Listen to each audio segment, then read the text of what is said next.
I'm Dan Buczaczer from Viviki, and I've got the pleasure of interviewing Anthony Bourdain today. You are known, really, by a lot of people now, not just as a chef, but as a great storyteller. How much of it for you is just a lifestyle? It's kind of you're living a life for the story. I spent 30 years working in restaurants without the opportunity to tell any stories. I like telling stories. I enjoyed the opportunity to tell stories, but I needed new ones. You know, you need to live a full, a rich life to have stories to tell. And so for me, I started traveling. I figured I need things to happen to me so that I will have things to talk about. I was given the opportunity, a credulous publisher and an even more credulous network who bought the pitch. I go anywhere I want. I do whatever I want. I drink too much. I eat too much. I make self-indulgent television about it, and you pay. This seemed like who wouldn't do that? I'm curious about stuff. I read. I like films. I always have. I grew up in a house full of stories and music. Given the opportunity to go anywhere I want in the world and satisfy that curiosity, I would, even if I never got to talk about it. Right.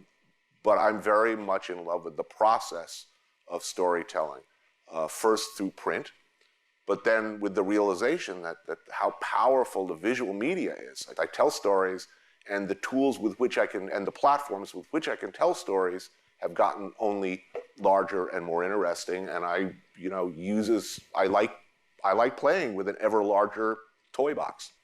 Let's talk about then different forms of media. Do you have a favorite, and also how different does the process become kind of across each of those forms of media? Well, look, a lot has been said about this sort of extended conversation that Twitter gives you and other social media platforms. Look, it's a big bathroom wall that people can say anything, and we have new ways of reaching our own consensus from how we look at that wall. Your posts, wherever they end up, Facebook or Tumblr or whatever, they almost feel like reading the liner notes while you're listening to an album. I gain more by reading your posts as I watch the show or before or after I watch the show. Do you see it that way? Do you see more as a remember liner notes?